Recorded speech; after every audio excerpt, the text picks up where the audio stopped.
Bienvenido a un nuevo contenido de Uninorte Co. No olvides suscribirte a nuestro canal.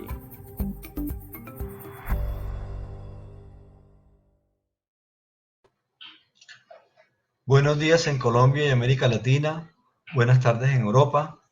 Bienvenidos a esta segunda jornada de este ciclo de conferencias a instancias del proyecto El Caribe, Origen del Mundo Moderno, financiado por la Unión Europea y bajo la dirección de Consuelo Naranjo del CSIC de España.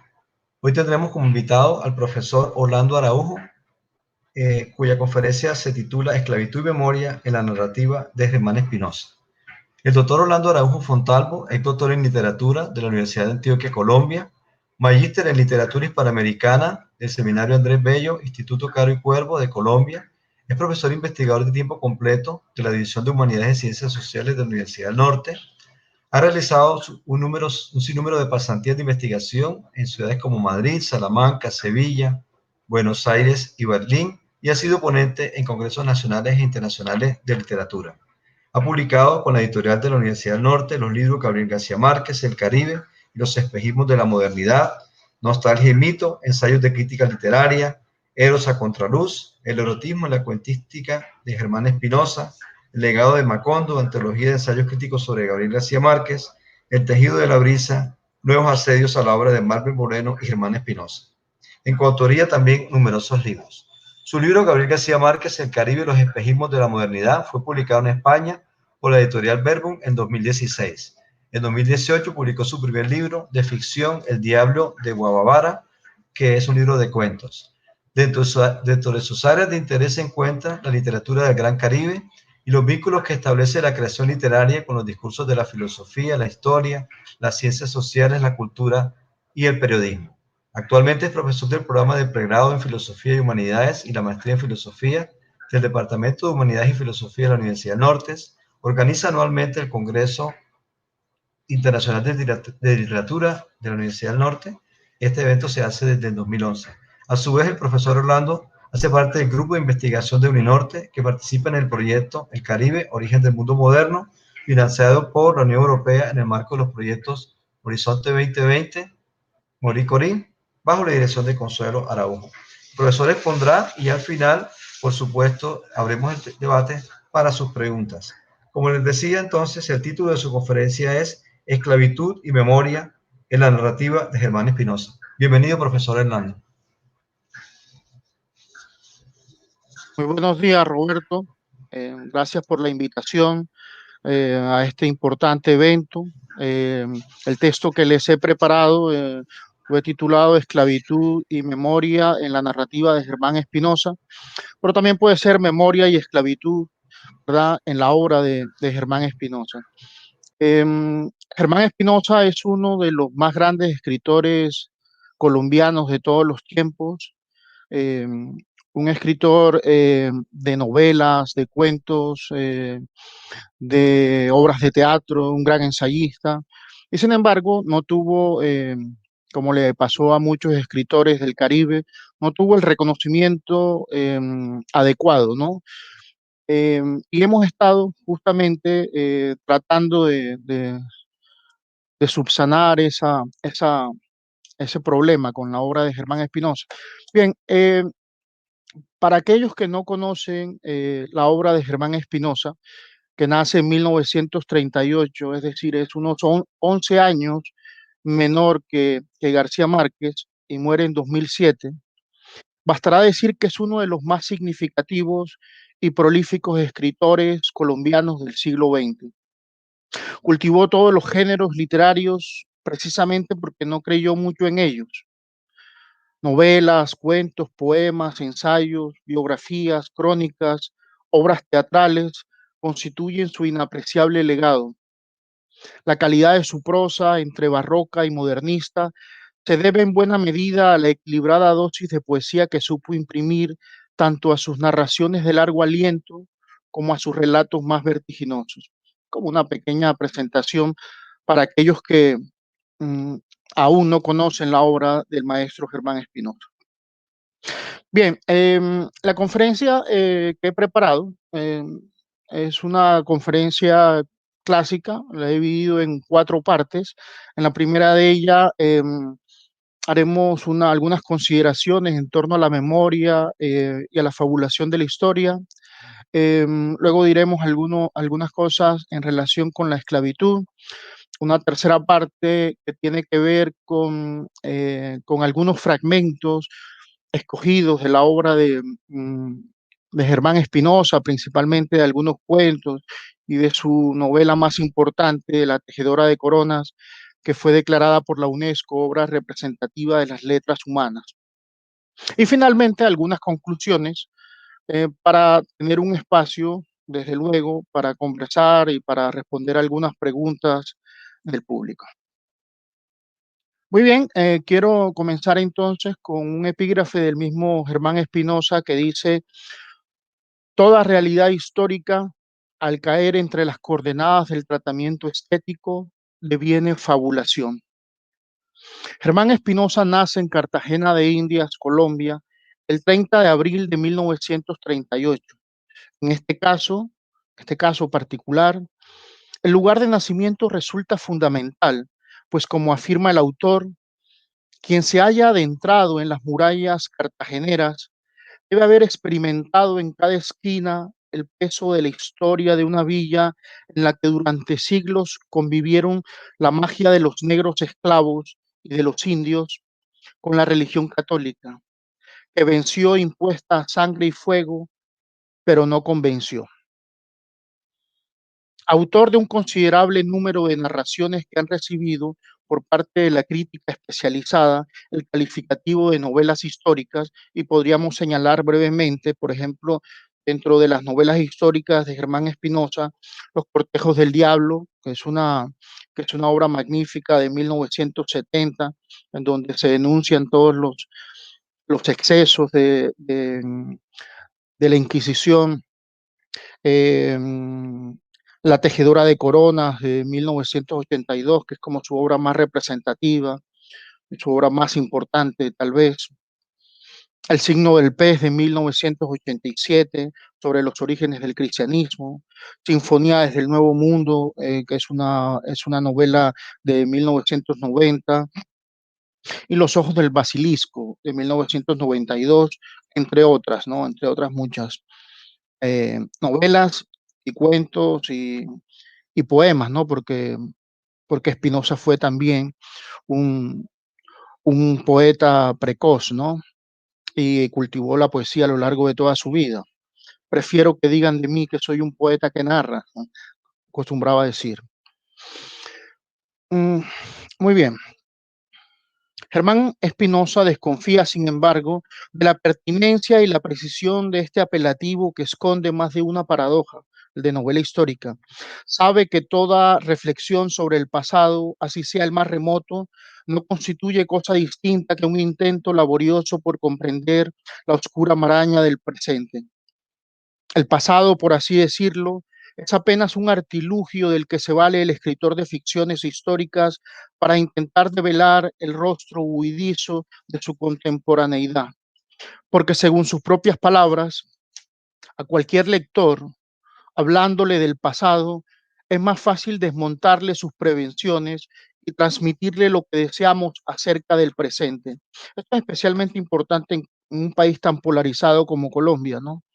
De alguna manera, remontarse al pasado facilita las cosas, ¿no? Porque eh, estamos como inmersos en un presente que a veces no nos deja eh, comprender muy bien la situación.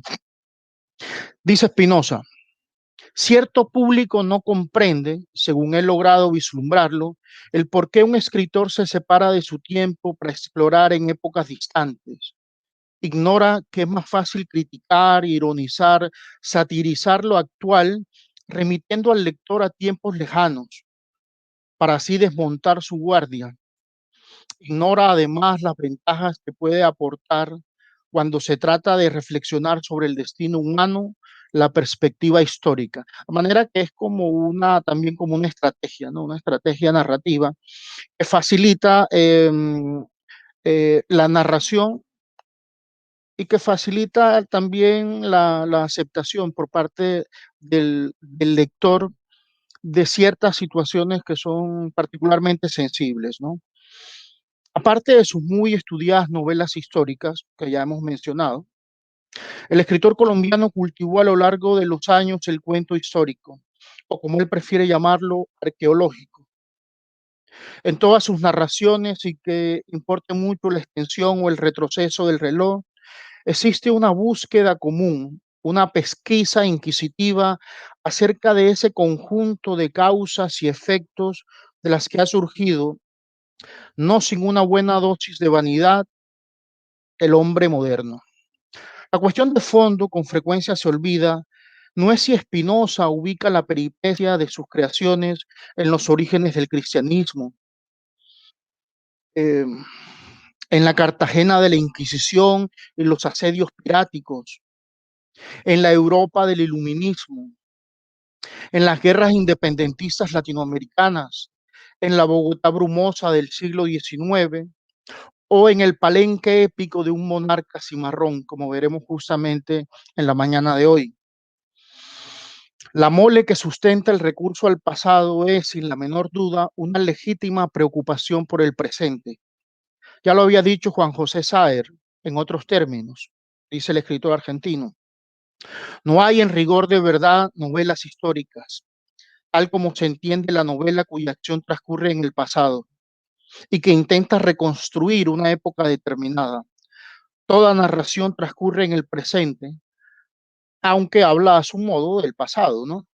El pasado no es más que el rodeo lógico e incluso ontológico que la narración debe dar para así, a través de lo que ya ha permitido la incertidumbre frágil de la experiencia narrativa, que tiene lugar del mismo modo que su lectura en el presente. Una cita que quise compartir con ustedes, tomada del concepto de ficción. La memoria, que es el objeto de nuestra conferencia en el día de hoy, la memoria, en consecuencia, funciona como un marco propicio que facilita la reflexión acerca de cuestiones políticas, ideológicas y sociales. Es el albergue de la inferencia y de la experiencia, del cuestionamiento del discurso institucional. La memoria nutre la ficción de Spinoza al funcionar como instrumento para la indagación y la comprensión de los complejos procesos de mestizaje e hibridación cultural operados en América Latina y en el Caribe especialmente, ¿no? Y esa posición es una apuesta hacia el futuro, es una actitud progresista. Pensar que el autor cartagenero es un nostálgico del pasado, alguien que piensa de manera un tanto ingenua que todo tiempo pasado fue mejor, es simplemente no comprender su obra, no comprender su proyecto. Dice el maestro Spinoza, creer que toda preocupación por el pasado es una preocupación por la muerte es no entender el tiempo. El tiempo pasado contiene nuestras semillas, nuestras raíces, el esplendor de nuestros troncos, lo más vital que poseemos para vivirnos en el presente. En él está lo que realmente somos, en el pasado, ¿no? Brotado de lo que fuimos, en él está nuestra cara, en él nació la materia de los ojos con que miramos en el espejo nuestra cara. Es una cita tomada de uno de los ensayos de Germán Espinosa, porque también fue un extraordinario ensayista, ¿no? Como muchos de los grandes escritores latinoamericanos. El objetivo de Germán Espinosa, visto de esta forma, se traduce en una revisión decidida del discurso histórico, entreverado de protuberantes omisiones y mentiras oficiales. A partir de una escritura que se vale de la imaginación para reconstruir, actualizar y reinterpretar el pasado. La obra de Spinoza se esfuerza por focalizar lo que la historia no ha sabido ver, por narrar lo que su discurso no ha podido o no ha querido contar. En este sentido, no cabe duda de que la ficción histórica ha funcionado en América Latina como una eficaz hermenéutica del pasado, que ha permitido al mismo tiempo una más honda interpretación de los avatares del presente continental.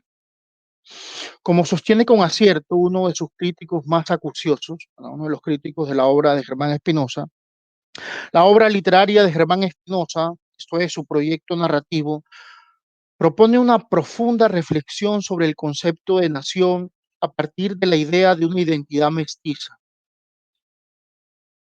idea que por supuesto transgrede los límites tradicionales de la nación y vincula estrechamente los discursos de la ficción, de la historia y de la religión, que es muy importante en la obra del escritor cartagenero. Pero sobre todo plantea la revisión misma de la historia que se mira al espejo como mestizaje, forma de aprehensión posible de esa sustancia de pasado que gravita sobre el presente como anacronía y levitación. Una cita del profesor Gustavo Forero en su obra El mito del mestizaje, en la obra de Germán Espinosa, ¿no? Una obra importante sobre nuestro escritor colombiano.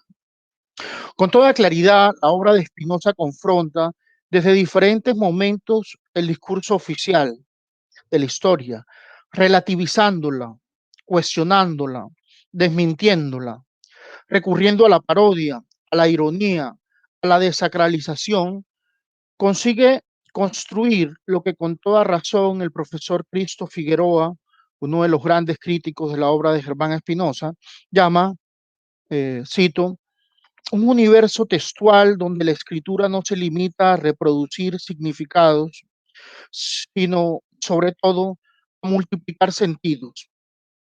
A través de él es posible problematizar estructuras mentales heredadas, confiar en la imaginación como forma de conocimiento, elaborar una conciencia estética capaz de propiciar afirmaciones personales y colectivas y reconstruir memorias culturales. Es muy importante eso, ¿no? Reconstruir memorias culturales saturadas de opresión y de resistencia.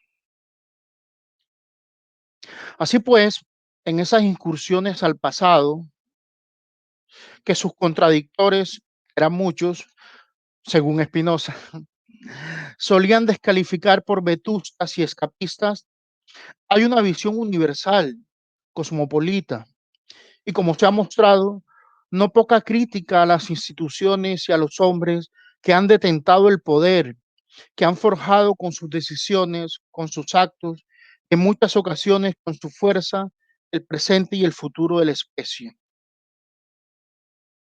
Ahí está, por supuesto, la religión, con su poder milenario, con todas sus pequeñas y grandes miserias, la mezquindad y la vergonzosa ineptitud de la clase dirigente colombiana, por supuesto, la cuenta de cobro para la historia, para los discursos del poder, para la misma literatura, o cuando menos para las sectas de marrulleros que se han dado a la tarea de controlarla, de amordazarla, al extremo de, como ya hicieron con el carnaval, germen primigenio de la novela, reducirla a un epítome servil de la moda, de la superficialidad y de los dictámenes del mercado.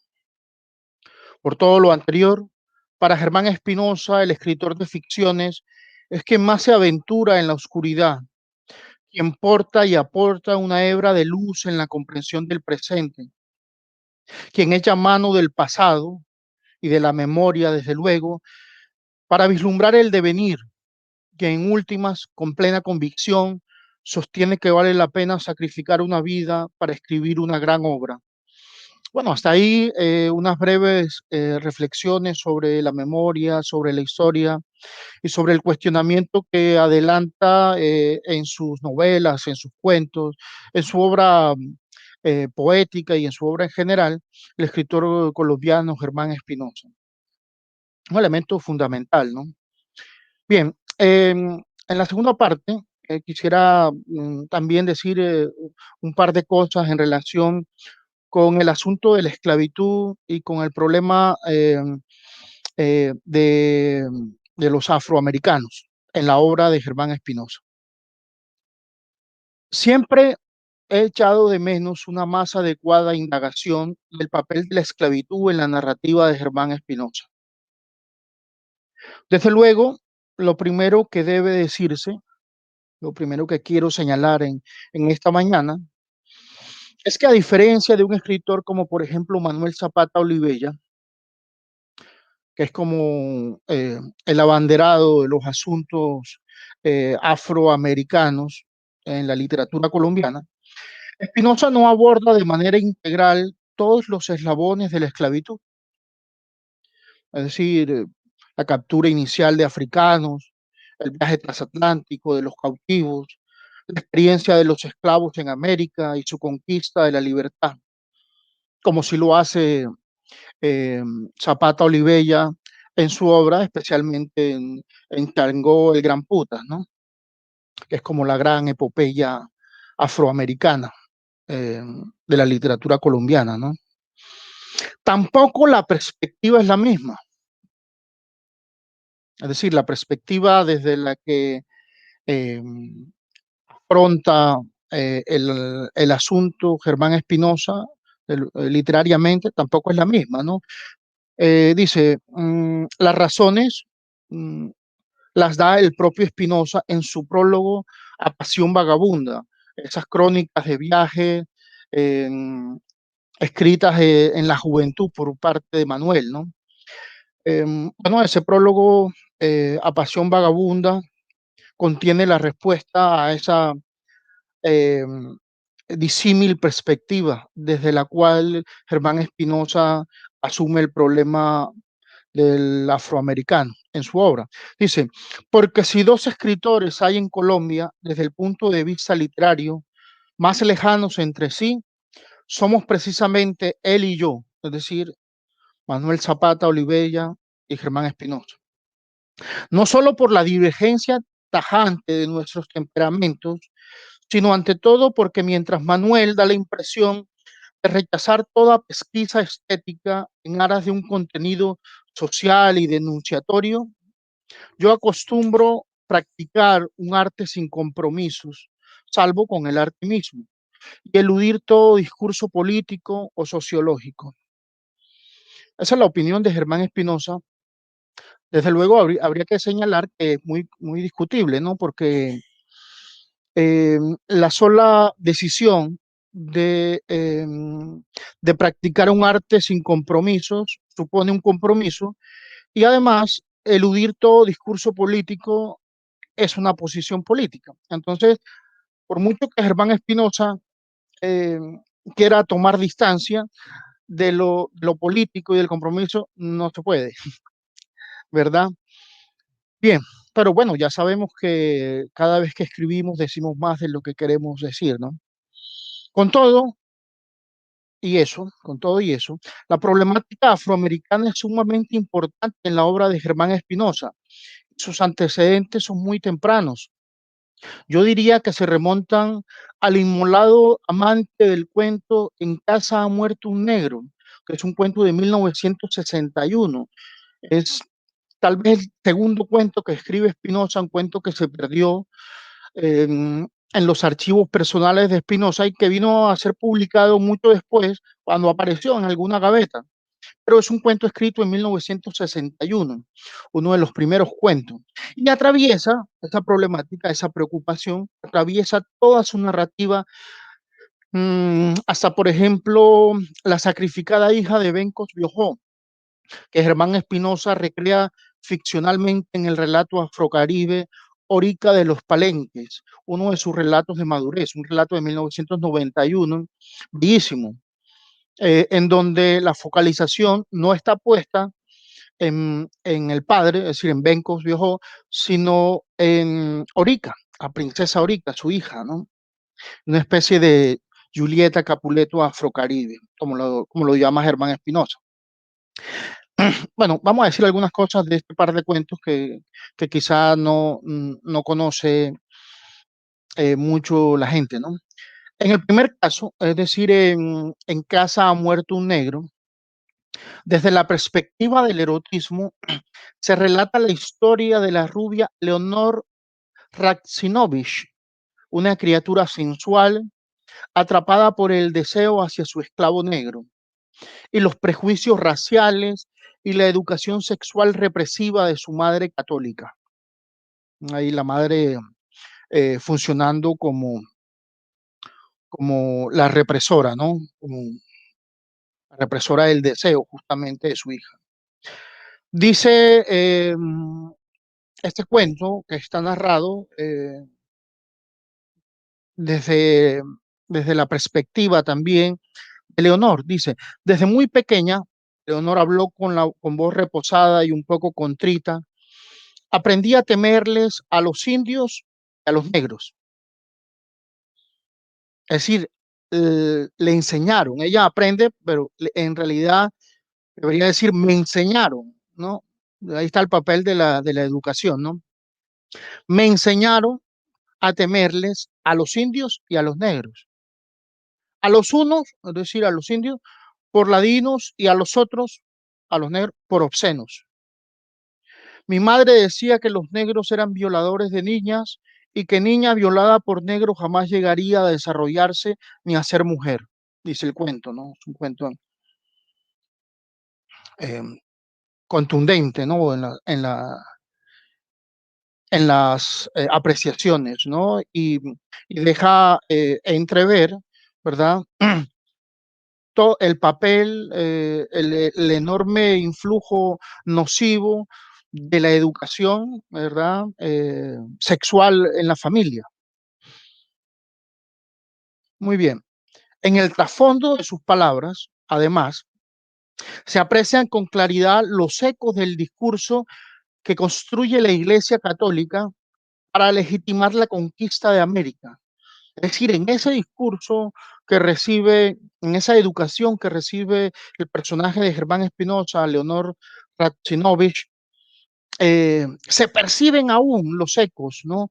De ese discurso que durante la conquista y la colonia construye la Iglesia Católica para legitimar la conquista, para legitimar la destrucción y la eh, descalificación del otro, cuyo propósito consiste en justificar el exterminio, en últimas, la esclavitud.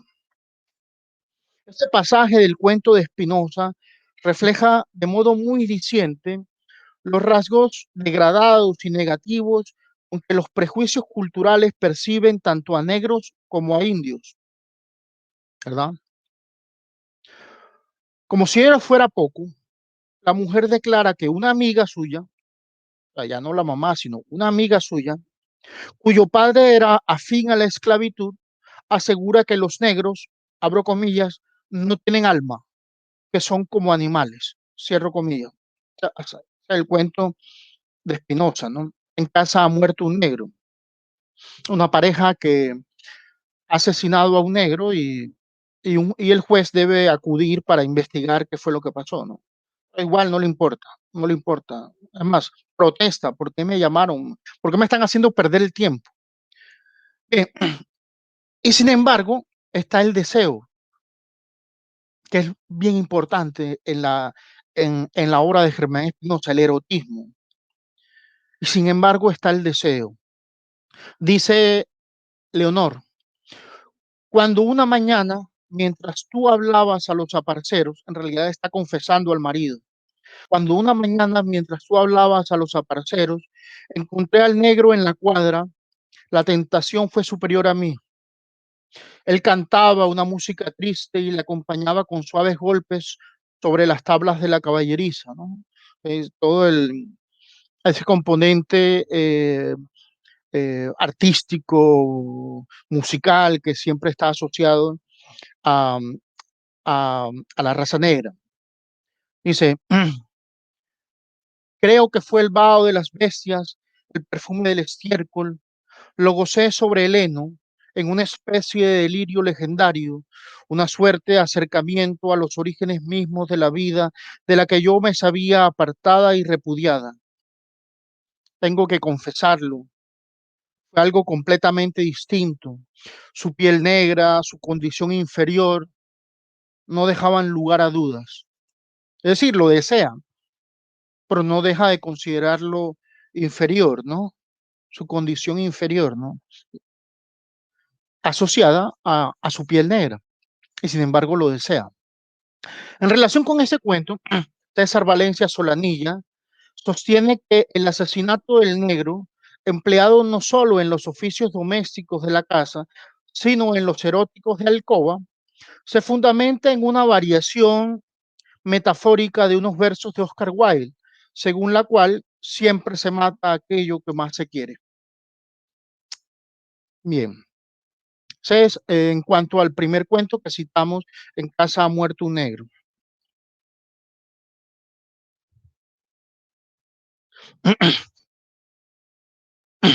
En el segundo caso, o sea, en Orica de los Palenques, que fue el segundo cuento que quise mencionarles, un cuento de juventud casi y un cuento de madurez, y que sirven como los dos polos, y luego pues la temática eh, se fue diversificando, ¿no? Con los años y con las obras. En el segundo caso, es decir, en Orica de los Palenques, también a través del erotismo, el cuento devela las formas disímiles, las distintas maneras de asumir la sexualidad por parte de africanos y españoles. Cuento muy interesante. Perspectiva que desde luego no es ajena al influjo de la represión sexual ni a la construcción ontológica del negro por parte del catolicismo hispánico. En última es una construcción. Dice el cuento: conocida es la costumbre de los esclavos africanos de bañarse desnudos y en tropel en los patios traseros de las casas de sus amos. Es una costumbre, ¿verdad? Que ha sido señalada en diversas ocasiones. Dice, hábito que certifican numerosos cronistas y del cual di cuenta ya en mi novela La tejedora de coronas, obra a la que nos vamos a referir en un momento. En, en la cual arguyo cómo al ser los negros tenidos por animales, mirar sus genitales era tan normal como hacerlo con los de las caballerías, lo cual pasía sobremanera a damas y caballeros españoles y criollos. A ello debe agregarse el desenfado de los africanos respecto a la desnudez. Es decir, los africanos no tienen este problema que tienen los españoles con el cuerpo, ¿no? Y tienen una vivencia completamente distinta del cuerpo y de la sexualidad, que no está reprimida, desde luego. Precisamente esa naturalidad respecto de los cuerpos es sin duda el detonante del deseo erótico del joven Francisco de Campos, al reparar en las formas sensuales y la belleza de su esclava Benilda. Benilda es el nombre eh, cristiano prácticamente que le dan a Orica, ¿verdad? Lo primero que hacían era cambiarles el nombre, ¿no? Que era despojarlos de alguna manera de su identidad. Entonces, le cambian el nombre a Orica y la llaman Benilda. Y ya no es princesa, sino esclava, esclava Benilda, antigua princesa de las Islas Bisagos, abro comillas, cuyos senos virginales y cuyo sexo apenas musgoso lo arrebataron hasta el delirio. Fiel a la tradición católica de nivelar la sexualidad con el pecado, sexualidad y pecado, igual catolicismo. Eh, fiel a la tradición católica de nivelar la sexualidad con el pecado, Fray Tiburcio de Broquetas, una de las fuentes a partir de las cuales Germán Espinosa construye su narración, no titubea en calificar el impulso erótico en los términos de alguna propensión indigna y maligna de parte de Francisco ante las carnes adolescentes de Orica. Tenía que haber algo maligno, ¿no? En el deseo. Son múltiples las lecturas que cabe hacer a este cuento de Germán Espinosa. La esclavitud, la libertad, el honor, la traición y la memoria son motivos que se pueden explorar en este sentido.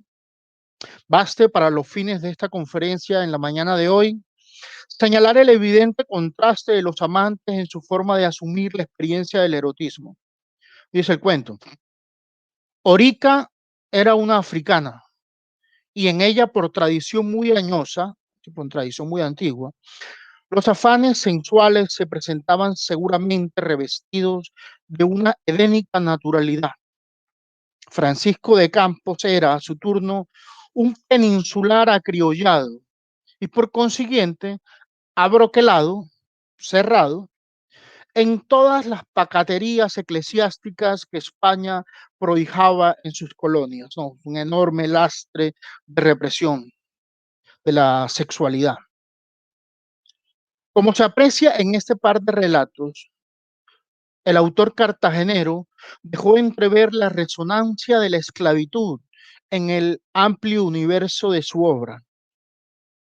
Es decir, de pronto no se concentra como Zapato Olivella en el asunto propiamente de la esclavitud y en la epopeya, ¿no? De los afroamericanos, sino más bien eh, se ocupa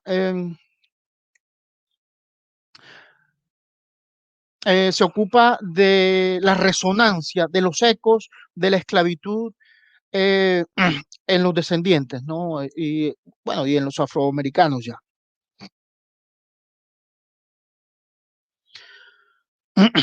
Muy bien. Este último hecho, ¿verdad? Bueno, como se aprecia en este par de relatos, ¿verdad? El autor cartagenero dejó entrever la resonancia o los ecos de la esclavitud en el amplio universo de su obra. Dice Germán Espinosa: conozco a esa raza desde muy niño y sé cuáles son sus cualidades y defectos.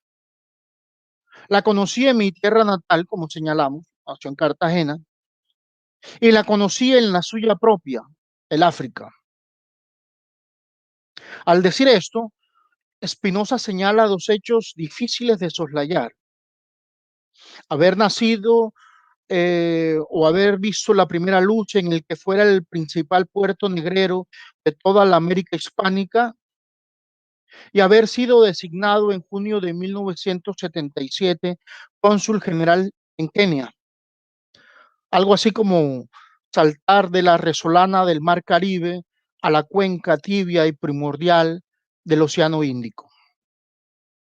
Este último hecho resulta de singular importancia si se tiene en cuenta que propició una serie de fecundas coincidencias intelectuales y literarias, dentro de las que sobresale sin duda el feliz encuentro con varios escritores, especialmente con Ngugi wa Thiong'o, autor de la célebre novela Pétalos de Sangre y habitual candidato al Premio Nobel de Literatura. Algunos críticos consideran que no es exagerado afirmar que sin el viaje al África, sin el cambio de paradigma cultural, sin el reconocimiento propio y la comprensión del otro, Spinoza habría estado muy lejos de capturar el esquivo latido de la vida que se percibe en las inspiradas páginas de La Tejedora de Corona, que es la obra a la que quiero arribar en ese momento, ¿no? Quizá la obra principal, ahora que ha recibido más reconocimiento por parte de la crítica, al lado de Los Cortejos del Diablo, ¿no? Ahora bien, es cierto que a la crítica literaria colombiana, afrofóbica por naturaleza, le ha encantado la idea de que Genoveva sea amante del rubicundo Voltaire. No olvidemos que la élite dirigente, y eso es absolutamente central para comprender la toma de posición de Germán Espinosa, no olvidemos que la élite dirigente de nuestra nación católica colombiana construyó con tenacidad, es un constructo artificial, arbitrario, ¿no? Pero un constructo poderoso.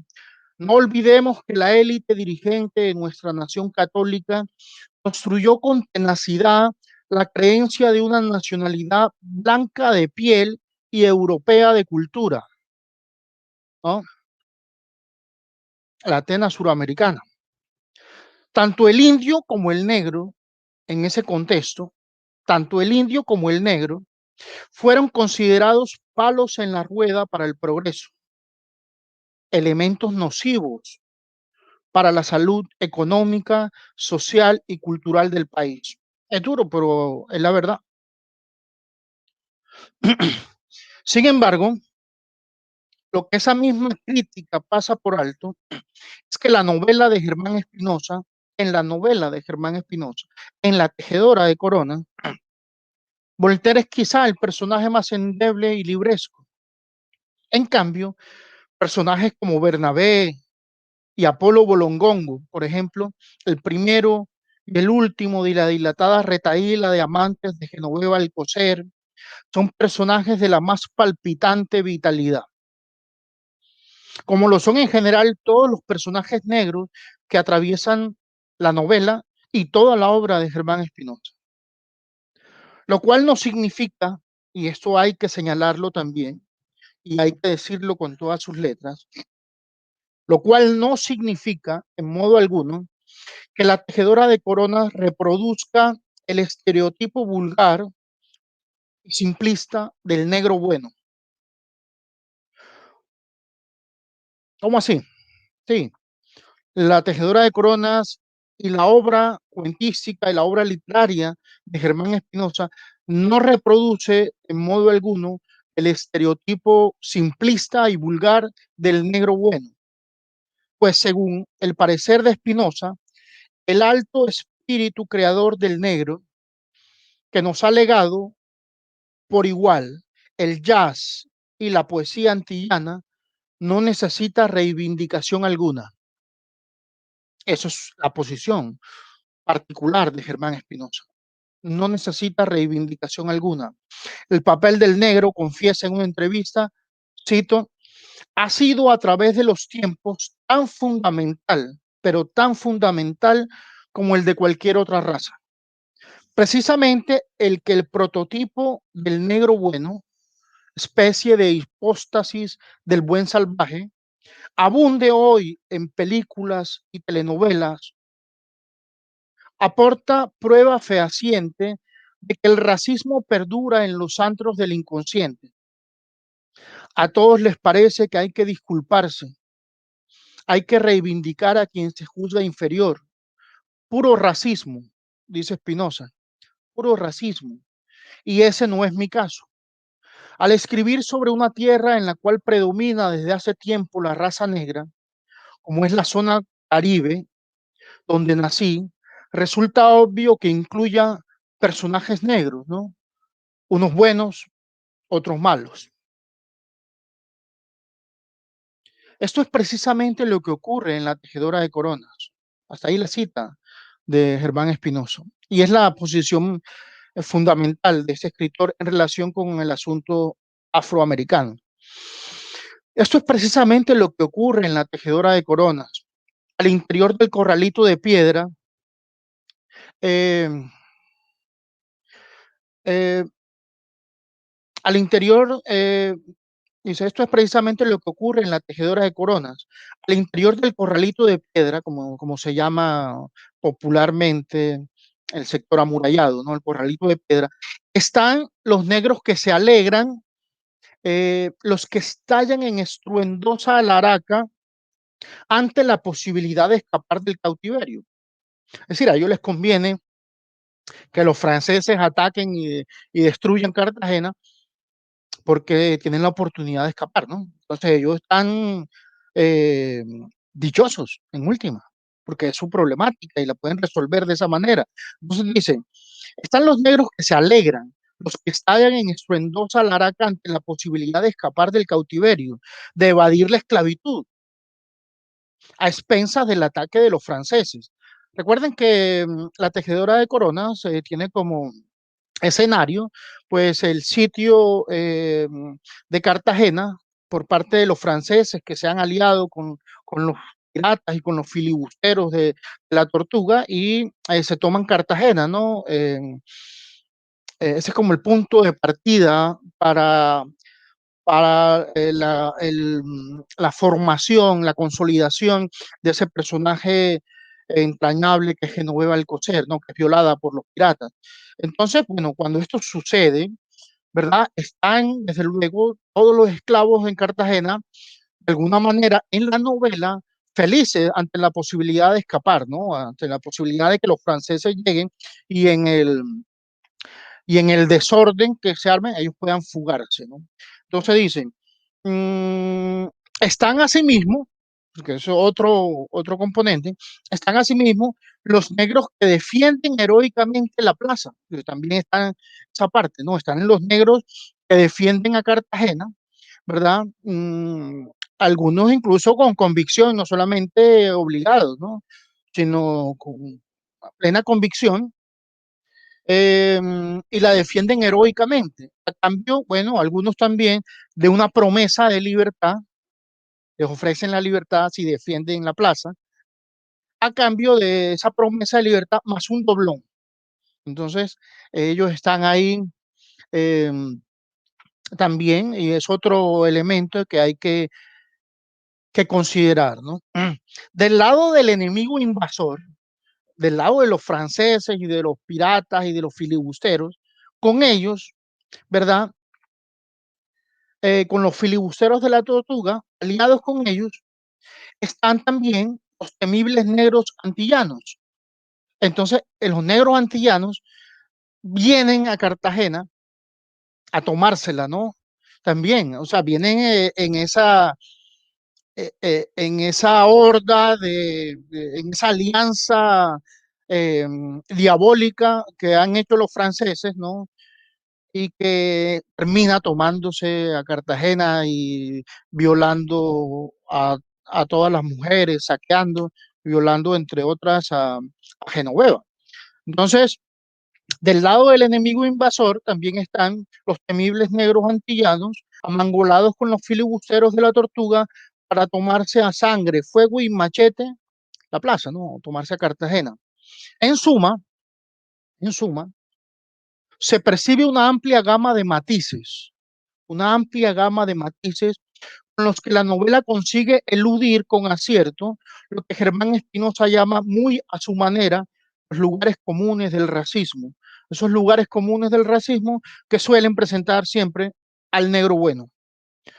No es el caso de Espinosa. Por otra parte, y antes de revisar, y eso no le hace tampoco ningún bien, ¿verdad? Porque tampoco es a la discusión. Por otra parte, y antes de revisar algunos fragmentos escogidos, unos cuantos, tenía mucho, entonces seleccioné unos cuantos por razones de tiempo. Bien, por otra parte, antes de revisar estos fragmentos que les he mencionado, conviene señalar que la percepción que Genoveva tiene de sí misma, sí, de ella misma, se encuentra igualmente matizada o resulta cuando menos ambigua.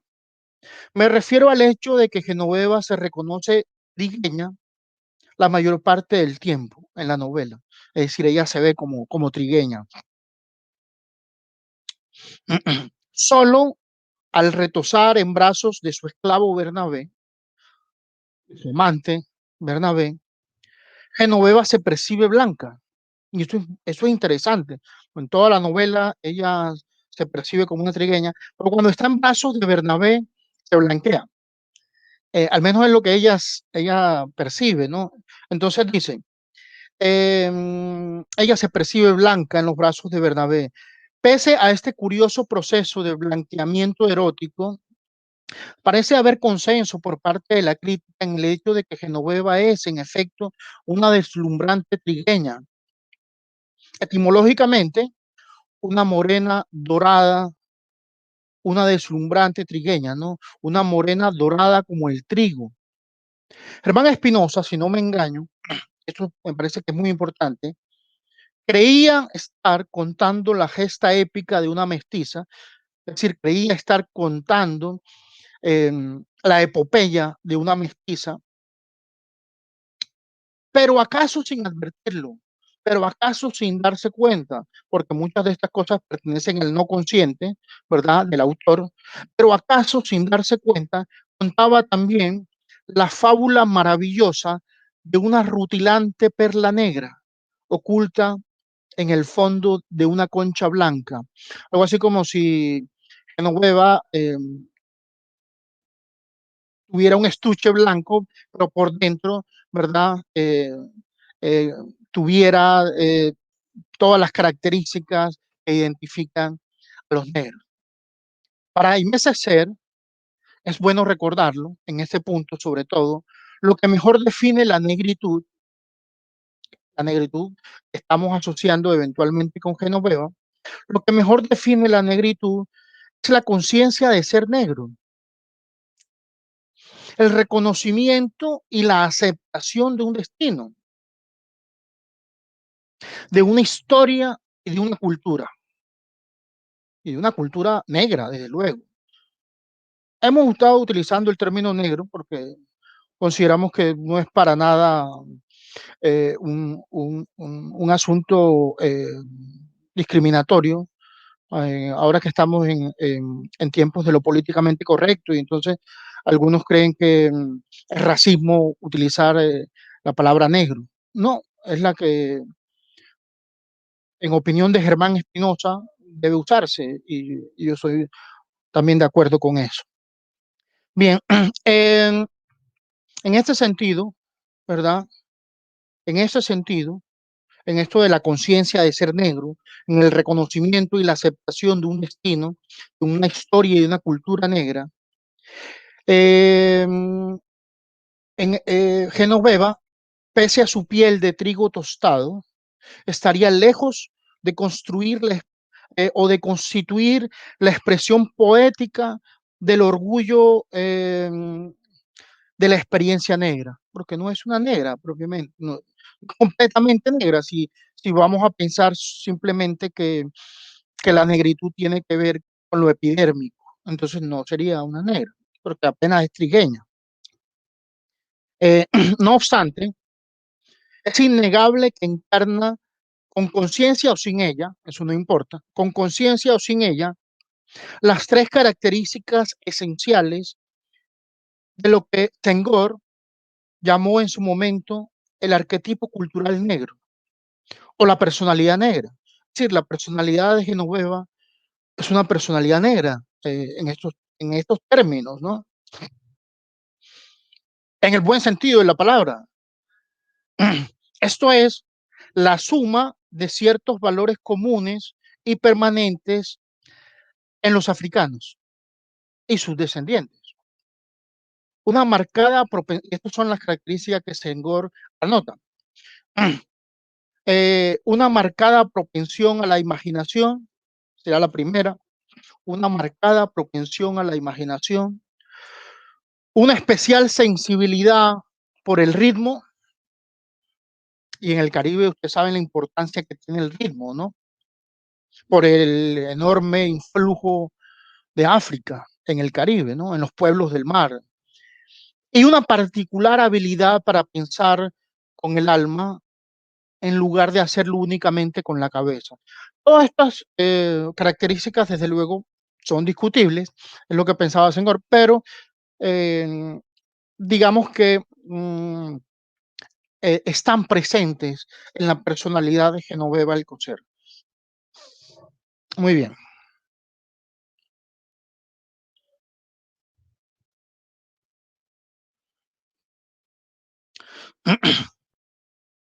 Ya en un momento terminamos y empezamos a responder las preguntas eh, que están en el chat.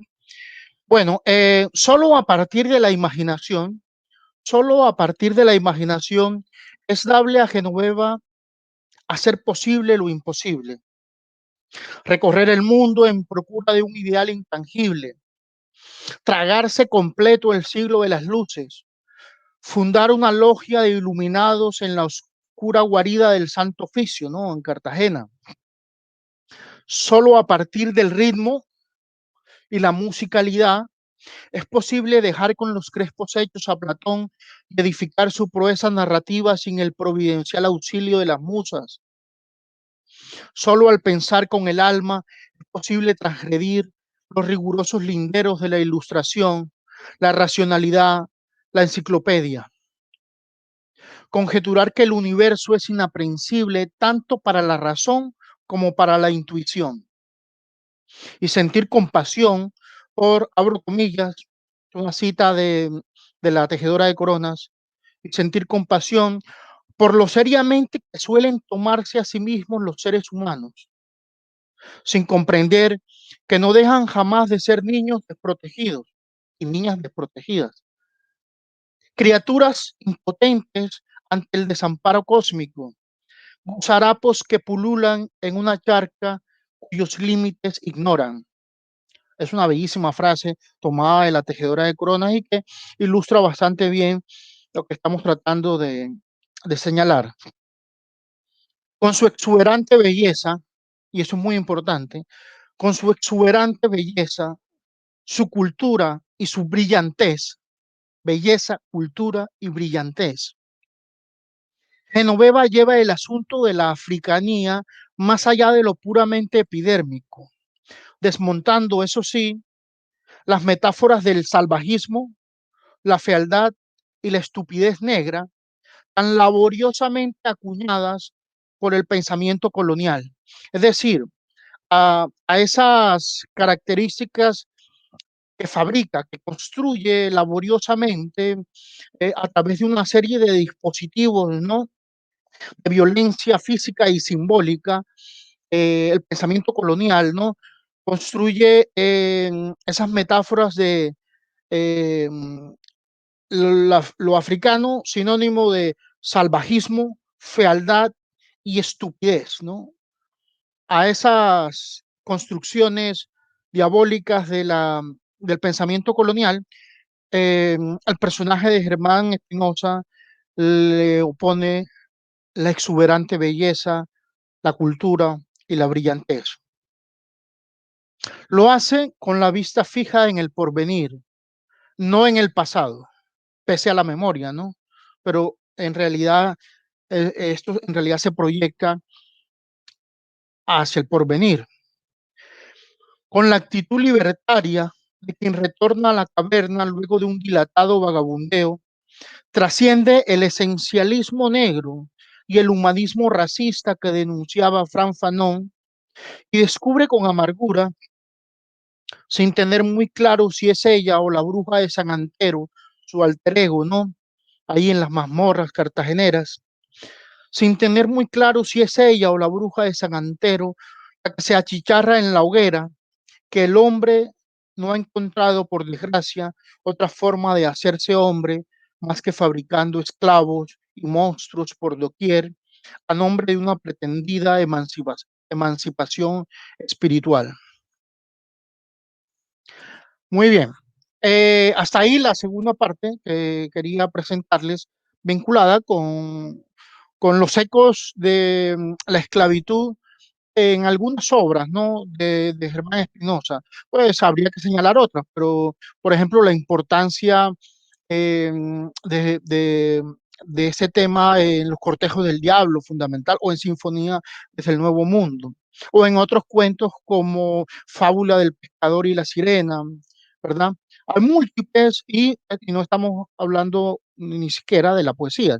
Entonces, es simplemente como para mostrar que esta problemática, pese a que Espinosa no la encara de la manera en la que la asume Manuel Zapata Olivella, también es una vertiente muy, muy interesante eh, y muy rica en su obra narrativa. Bueno, como tercer aspecto, ¿verdad? Quisiera, escogí algunos fragmentos, unos cuantos fragmentos, simplemente para escuchar a Germán Espinosa, porque sé que, bueno, eventualmente hay estudiantes o hay cierto público que aún no conoce la obra de Germán Espinosa, y entonces, bueno, conviene también compartir algunos fragmentos. No quise utilizar ningún PowerPoint para proyectar estos fragmentos, porque la obra de Spinoza es musical.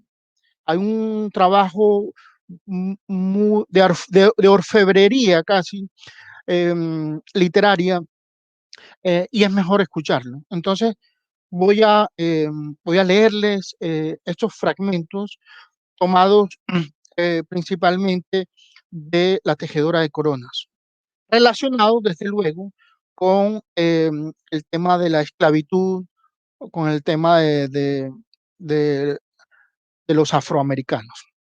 El primero de ellos tiene que ver con la desnudez africana y se relaciona con lo que habíamos estado mencionando del cuento Orica de los Palenques. Este es el fragmento en donde eh, la tejedora de coronas muestra esto del baño de los esclavos en público sin ningún tipo de problema, ¿no? Dice, recuerden también aquellos que no han leído La Tejedora de Corona, bueno, recuerdan los que la han leído y aquellos que no la han leído, conviene decirles que La Tejedora de Corona está narrada por la propia Genoveva Alcocer, ¿no? O sea, que es algo realmente admirable, eh, como Germán Espinosa eh, narra desde la perspectiva femenina, ¿no? Su novela. Acuérdense que en las primeras versiones el personaje principal era Federico Goltar y este personaje femenino fue creciendo, fue apoderándose de la novela y terminó siendo no solamente el personaje principal, sino la narradora de la obra. Entonces, este fragmento, desde luego, lo que se escucha aquí es la voz de Genoveva. Es así. Y entramos en las cuadras, donde Bernabé, que tendría la edad de Cipriano, pero era un negro muy corpulento, hijo de viejos esclavos de los Voltar, se bañaba completamente desnudo junto al aljibe, lo cual por su condición de esclavo no podía ser motivo de escándalo, ya que con los negros el pudor no interesaba. Se les paseaba desnudos por las plazas para errarlos. Así que María Rosa y yo pudimos examinar a nuestras anchas toda su anatomía, pues nadie se ruboriza al ver en pelo a un caballo.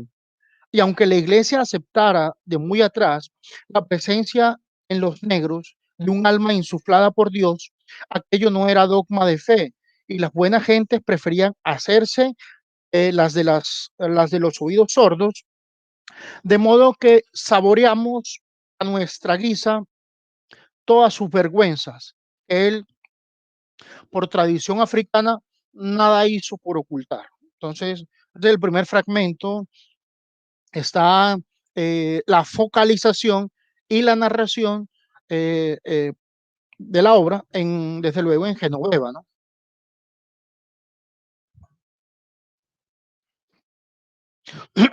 El segundo fragmento que quiero compartir con ustedes eh, es la primera entrega de Genoveva. Me refiero a la primera, la entrega voluntaria, ¿no? Acuérdense que Genoveva era virgen cuando fue violada por los piratas y por los filibusteros. Esta es la primera entrega, digamos, voluntaria.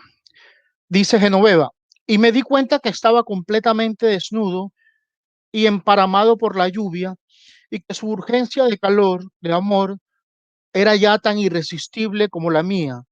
Y acaricié todavía galopante mi corazón, su áspera piel africana y todos sus atributos africanos, porque la primera entrega es con su esclavo Bernabé, ¿no?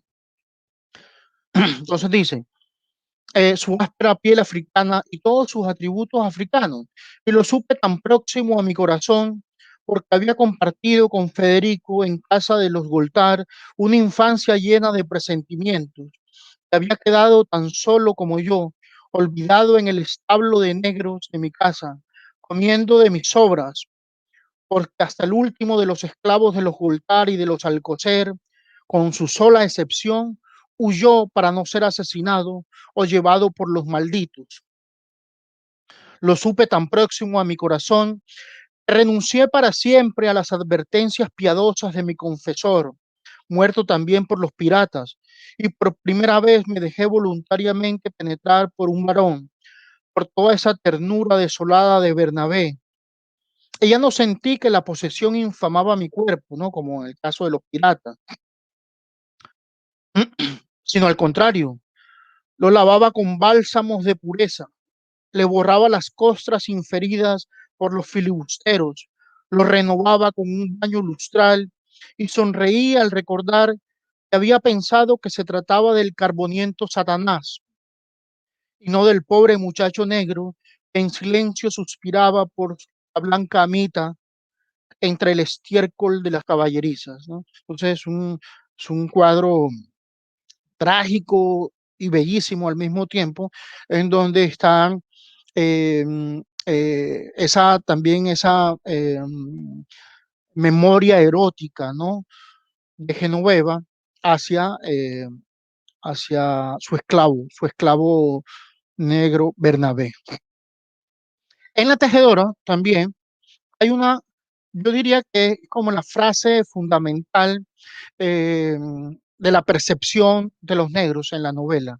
Me di a la tarea de buscarla y la saqué. Es esta. Quiero compartir con ustedes ese fragmento breve eh, en donde dice lo siguiente: jamás creí inferiores a los negros, jamás creí inferiores a los negros, como tampoco Federico, ¿no? Que es el novio de Genoveva, sino algunas veces cuán superiores. Repito esto, ¿no?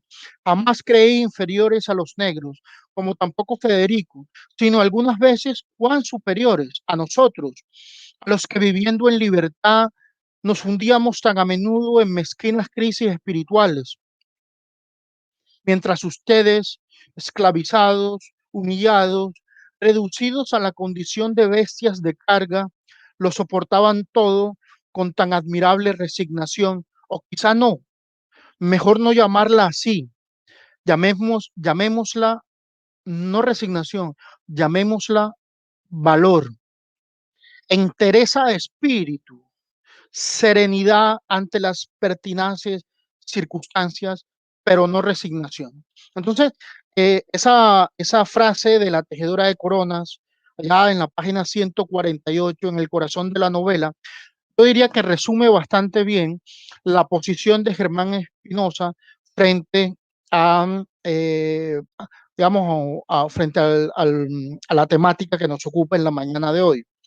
Eh, los negros y la esclavitud. El último amor antes de partir, ¿no? Antes de marcharse a... Este es el último fragmento que quiero compartir con ustedes porque tengo muchos más, pero eh, quiero también abrir un espacio para conversar y para responder algunas preguntas del público, ¿verdad?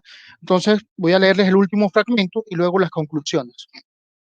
El último amor antes de partir. Acuérdense que Genoveva abandona Cartagena para hacer todo ese periplo por Europa, ¿verdad? Por casi todos los países de Europa y llega incluso hasta Rusia y luego viaja en un barco negrero, viaja a Estados Unidos donde conspira, donde hace periodismo, donde eh, conoce muy de cerca al pueblo norteamericano y luego viaja hacia el Caribe, eh, pasa por las Antillas, ahí naufraga, conoce a Apolo Bolongongo, ese personaje también fundamental, que es el último amante de ella, y después posteriormente regresa a Cartagena para fundar esa logia antes de que la pese la Inquisición y la condenen, ¿no?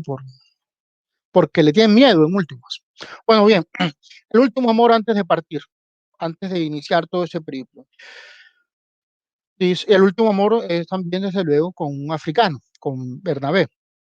Y al oír la canción te llamé y te besé y me anudé a ti con auténtico dolor e hicimos por última vez el amor bajo aquellos techos de Artesa que un día me vieron nacer. Y cuando rodamos exhaustos el uno a poca distancia del otro, te extendí ante tu asombro los documentos que acreditaban tu nueva condición de esclavo liberto. Ella le da los documentos y le da la libertad. Y tu misión vitalicia de guardián y usufructuario de la propiedad de los Alcocer, ¿no? Que les deja Genoveva.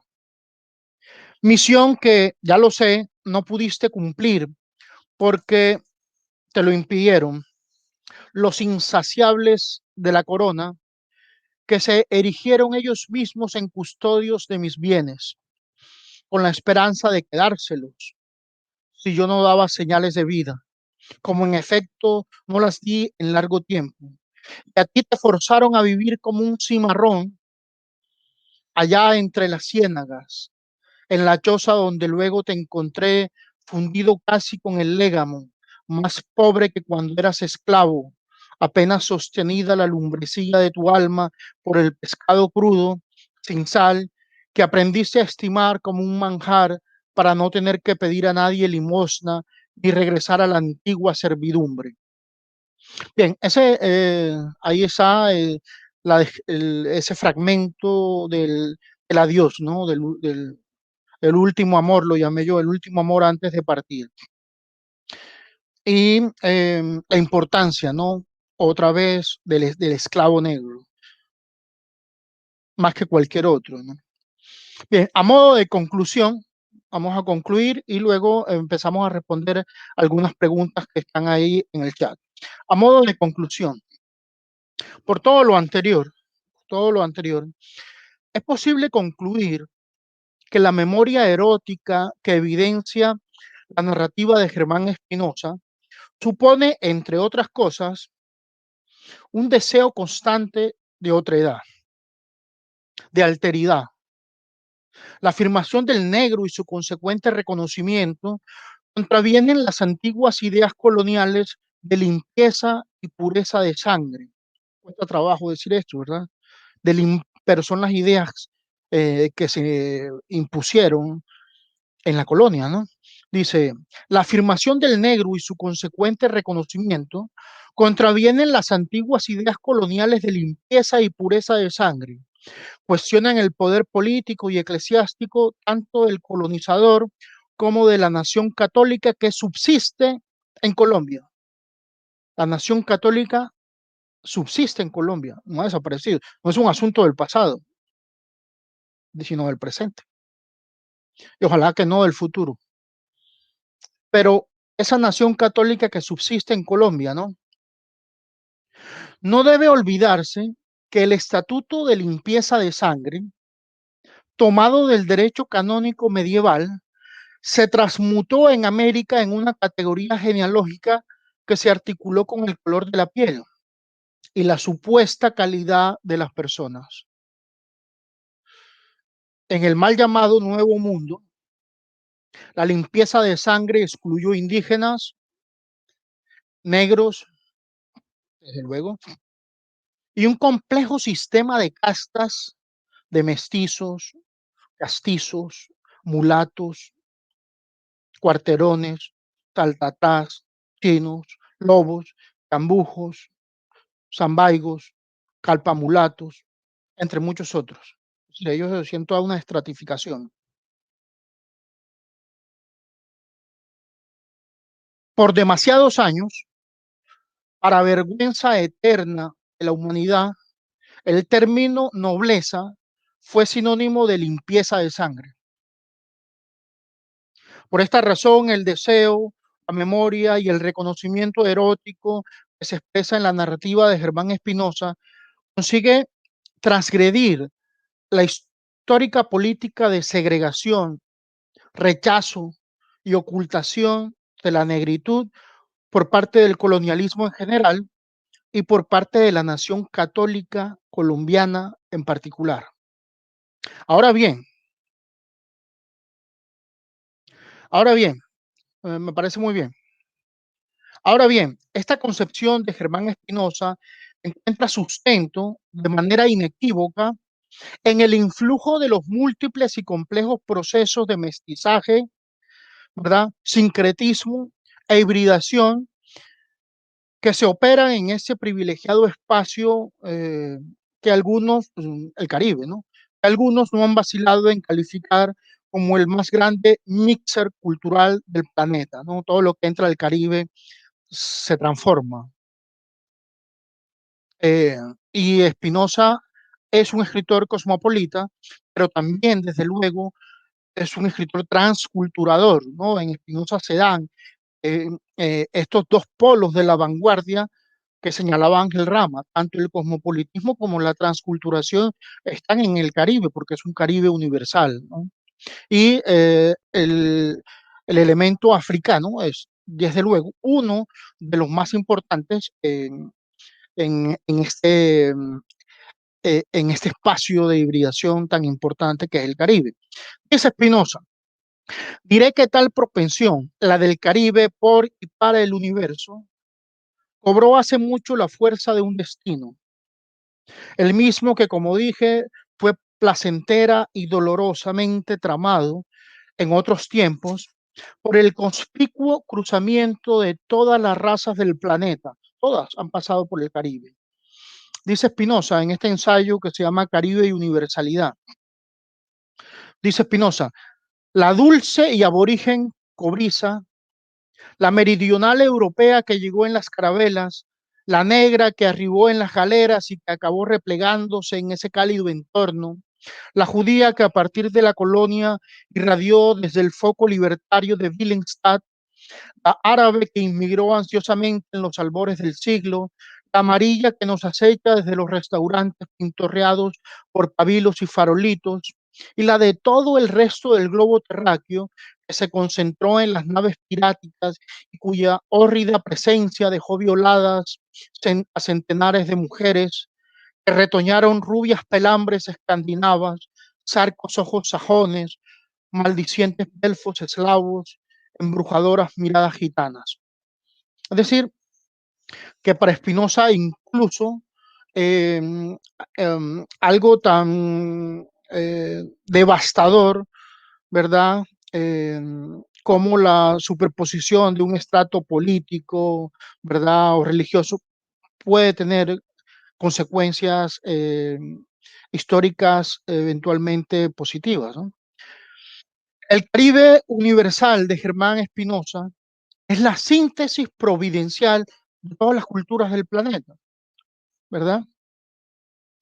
Eh, por cuestiones injustas, por cuestiones sangrientas, históricas, desde luego, pero en últimas han dado la posibilidad de construir este espacio en donde se han mezclado todas las culturas del planeta. Dice Spinoza, la imago mundi caribeña es universal y dinámica. El hombre culto del Caribe dirige su mirada hacia todas las culturas, sabe apropiarse sin perder su identidad de todo lo que de ellas necesita. Es decir, Spinoza no se pone a llorar simplemente y a lamentarse y a ver como lo negativo, sino bueno, a sacar eh, lo positivo de todo este hecho histórico. Esta posición de Germán Espinosa, que es polémica, supone un rechazo a toda propensión esencialista o racista. Todo ser de talento, dice Germán Espinosa, todo ser de talento y de sinceras inclinaciones es a mi ver un ciudadano del espacio y del tiempo. La primordial influencia del Caribe se manifiesta así en la configuración de una visión de mundo multicultural, de apertura a numerosas tradiciones que se asumen como propias. La importancia del Caribe, cito, nada tiene que ver con el mar ni con las ballenas, que no son sino pretextos del lirismo, más bien con un aprendizaje de mi niñez en Cartagena. Contemplar el mundo desde el Caribe significa hacerlo con los horizontes abiertos, sin ese provincialismo de la antigua mirada andina. Esta cita que está tomada de una entrevista que le realizó el profesor Manuel Guillermo Ortega al maestro Germán Espinosa y en donde da muchas claves, no solo para interpretar adecuadamente sus cuentos, sino sus novelas y su obra en general. Muy bien, en otras palabras, para terminar, para Germán Espinosa la mejor manera de apreciar el Caribe es a partir de la actitud con la que se examina el mundo y se evalúa la historia, a partir de la tolerancia, esa que nos hace tanta falta hoy en día, a partir de la tolerancia con que se acogen e incorporan múltiples territorios, historias, tradiciones, tiempos y visiones. la influencia del Caribe, de su herencia histórica, ideológica y cultural, opera en la formación de su sentido universalista, cósmico, si se quiere, del mundo y de la literatura. Tal vez por eso se escogió tan adecuadamente el título de este proyecto, ¿no? El Caribe como el origen del mundo moderno. Bueno, esta sería como el aporte desde la obra de Germán Espinosa. Muchas gracias. Bueno, yo creo que ya estamos listos para conversar, ¿no? Orlando, muchas gracias por tu excelente disertación y qué pena que no puedas seguir, pero queremos dar espacio a las preguntas. Entonces, magnífico porque nos da una visión muy general y completa de este horizonte de este destacadísimo escritor. Permíteme agrupar algunas preguntas que tienen relación y tú vas, por favor, contestando. La primera es de Natalie Pins. ¿Cree que el haber nacido en Cartagena influyó en escribir sobre el tema de la esclavitud? Y hay otra de Johnny Rivera que está muy asociada. La temática de sus novelas y cuentos se debe a que se desarrollan en su ciudad natal, es decir, la de Afros. Bueno, sin duda, ¿no? No solamente en el caso de Germán Espinosa, haber nacido en el Caribe es fundamental para comprender su obra. También para García Márquez es fundamental haber nacido en el Caribe. Si Gabo o Espinosa hubieran nacido en Tunja, pues de pronto hubieran sido escritores, pero su obra sería completamente diferente, ¿no? Entonces, claro que sí, el influjo del Caribe, toda la presencia de la oralidad, de la música, la cosmovisión del Caribe, la posibilidad de estar en contacto con todas las culturas del planeta, hicieron de Germán Espinosa un escritor como multifacético, un escritor que tenía la posibilidad de abrirse al mundo sin ningún tipo de problema.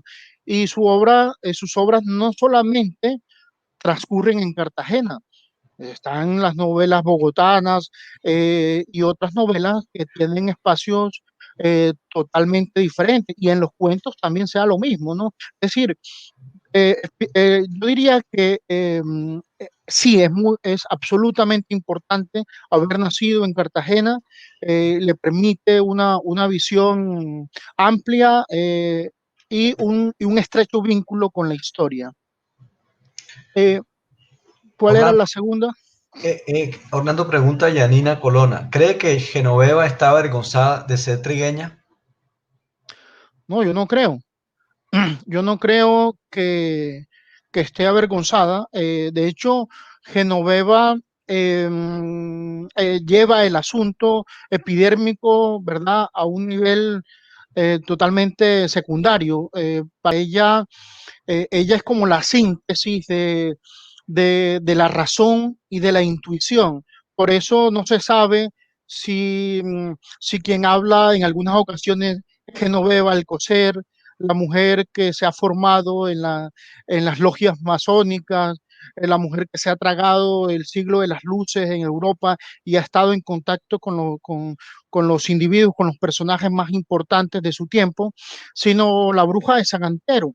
Genoveva no pierde nunca la sensibilidad ni tampoco esa visión de mundo mitológica, pese a que está en estrecho, está en un vínculo y en un proceso de formación eh, a partir de la razón. Entonces yo creo que desde luego que no. Además que siempre tuvo una especial predilección hacia lo negro, ¿no? Y como quedó en evidencia con su personaje, con el amor, el deseo, el afecto que tuvo siempre, no solamente hacia su esclavo Bernabé, sino hacia otros personajes como Apolo o la misma visión que tenía de los africanos y que leímos. Entonces no creo que esté avergonzada para nada, ¿no?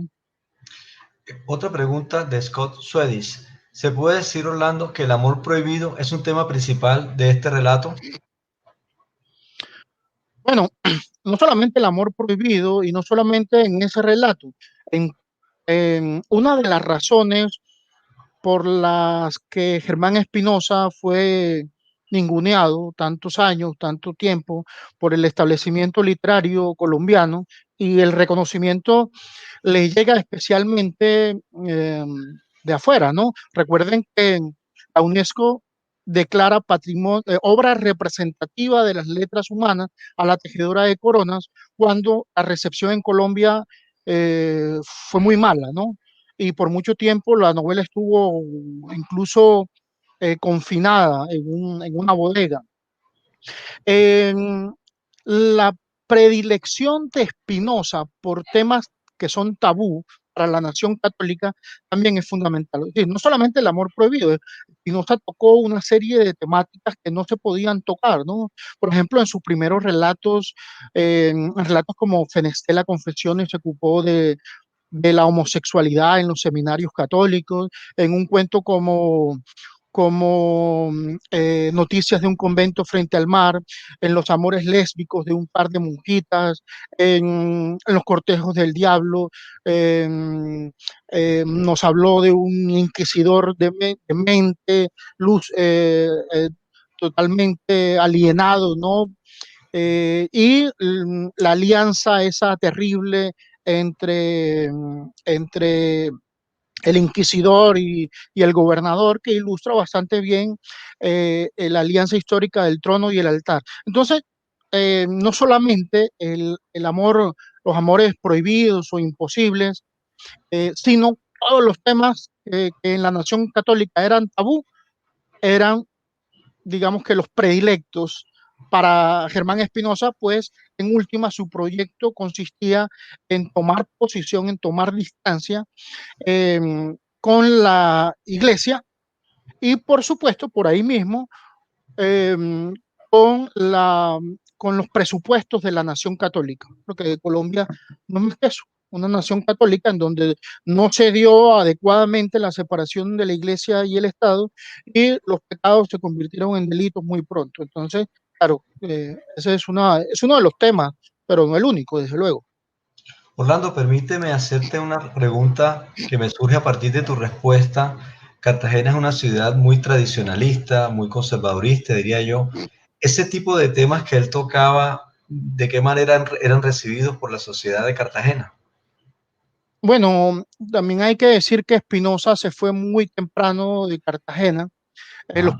Los primeros años él los vive en Cartagena, en el caserón de la abuela, y tiene contacto con una biblioteca del abuelo Damaso Villarreal. Entonces, Espinosa recuerda a Borges extraviado en esa biblioteca, leyendo cosas que el abuelo importaba, porque en últimas, a diferencia de Gabo, que es como de extracción humilde, Spinoza en últimas era como una especie de aristócrata, ¿no? Y su familia, por ejemplo, el papá de Spinoza había estudiado en los Estados Unidos, el abuelo Damaso eh, tenía una biblioteca en donde no se conseguían, en donde se conseguían cosas que nadie tenía en Cartagena. Y él se va a estudiar, ¿verdad? Se va a estudiar al colegio eh, eh, del Rosario en Bogotá, hacer el bachillerato allá, y como empieza a escribir sobre temas tabú, sobre el erotismo y cosas así, en un poemario, Letanías del Crepúsculo, es expulsado del colegio del Rosario. Entonces, desde luego, regresa a Cartagena como un poco como llegan todos los provincianos que han fracasado llega pues como el fracasado, ¿no? Pero sigue en eso, y desde luego Cartagena, esa sociedad también un poco pacata, eh, se escandaliza un poco, pero yo creo que eso avivaba de alguna manera el interés de Germán Espinosa por estos temas, ¿no? Nunca se preocupó mucho por la recepción que tuviera su obra, y, y tampoco consintió, no es esos escritores que escriben lo que la gente quiere leer o quiere escuchar, sino todo lo contrario, no hizo concesiones de ningún tipo, y esto es una de las razones. por las que Spinoza fue marginado del canon. Por ejemplo, en los colegios ni de riesgo, ¿no? Leer un cuento de Spinoza o una novela, ¿no? Entonces, digamos que la recepción en Colombia, en términos generales, eh, fue como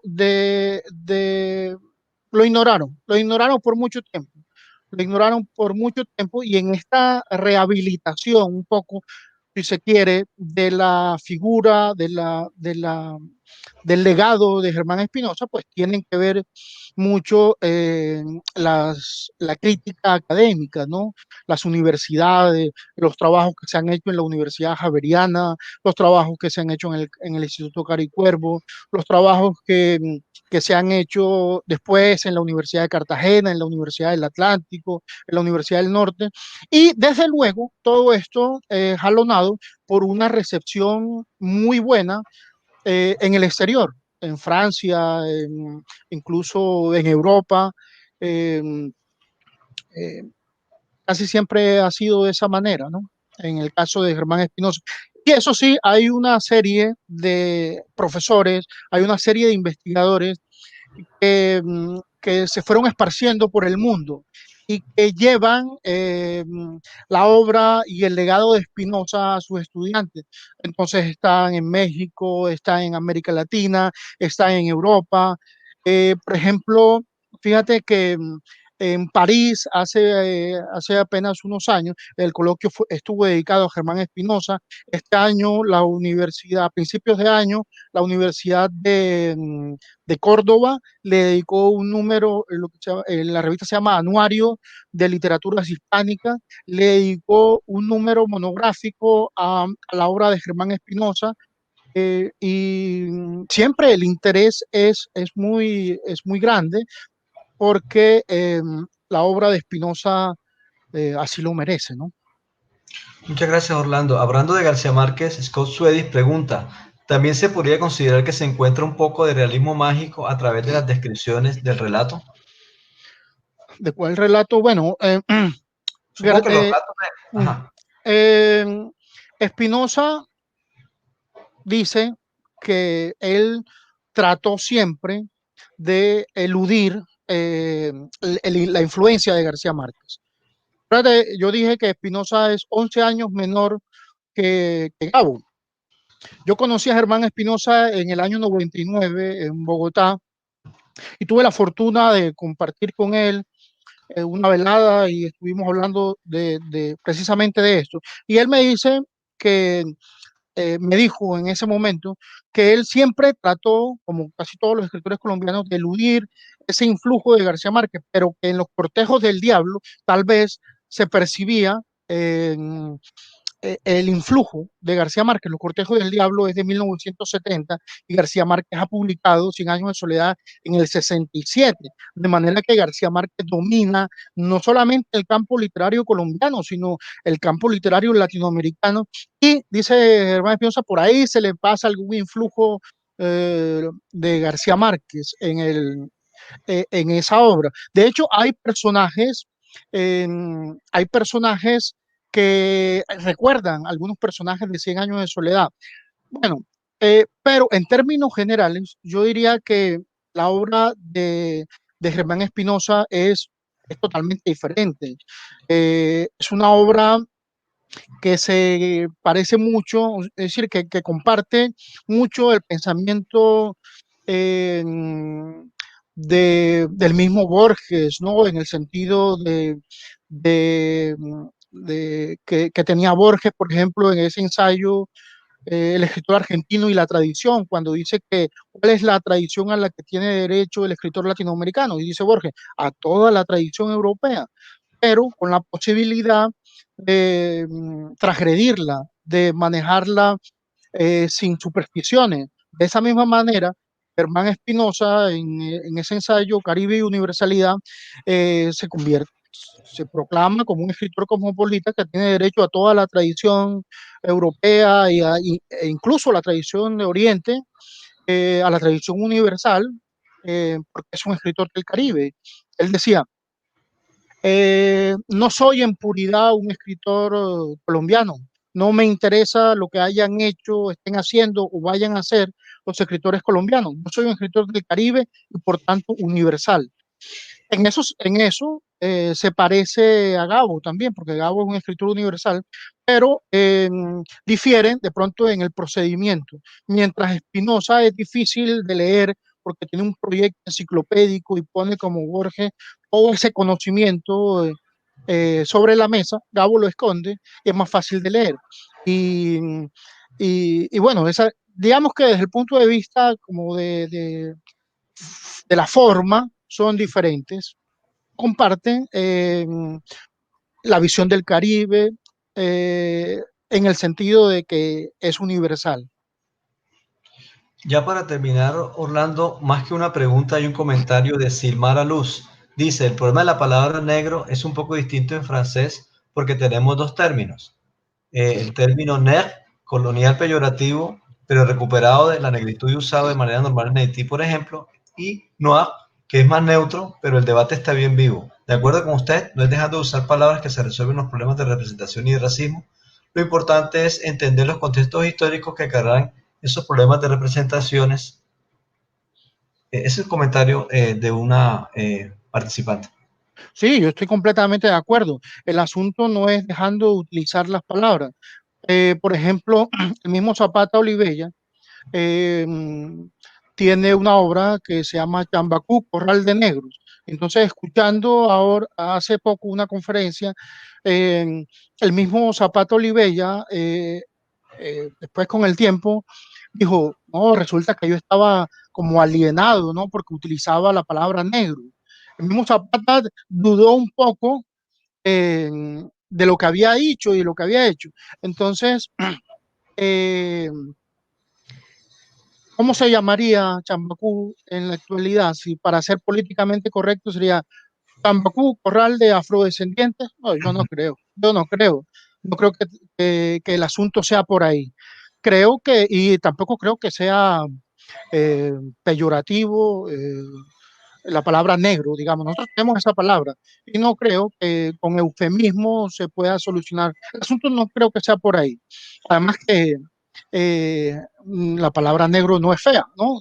Nosotros tuvimos un congreso hace unos años, eh, se llamó Caribe Negro, y fue un éxito, entre otras cosas, porque el título era adecuado y además llegaba, ¿no? Caribe Negro. El Caribe en el Caribe no hace falta proclamarse negro porque no hay que no lo sea.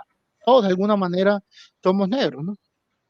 Así es, Orlando, muchas gracias. Todos tenemos el mismo origen. Justo hace poco se dio el 12 de octubre y había la discusión sobre que hay que superar eso del Día de la Raza y hablar de identidades, etcétera. Excelente tu disertación y qué bueno que va a quedar colgada para que los que no se pudieron conectar lo hagan. Y qué bueno tu participación en este proyecto con tus grandes aportes a la comprensión de la literatura. Quedamos pendientes de seguir discutiendo estas temáticas, por supuesto, a futuro en este y otros espacios de este proyecto. Muchas gracias nuevamente por tu generosidad y por tu excelente disertación, Orlando. Y a todos, a comienzos de noviembre seguiremos este ciclo en una conferencia sobre identidades y minorías étnicas en Colombia. Permitámosle entonces a Orlando que se despida antes de terminar esta transmisión. Bueno, muchas gracias a Roberto por invitarme no solamente a esta conferencia, sino a participar en el importante proyecto de investigación que nos ocupa. Y muchas gracias también a todos los que lograron conectarse y a los que lo harán en el futuro. Un placer y muchas gracias. Buenas tardes a todos. Buenas tardes en Colombia y buenas tardes en Europa. Que pasen bien. Muchas gracias. Los siguientes contenidos de Uninorteco te pueden interesar. No olvides suscribirte a nuestro canal.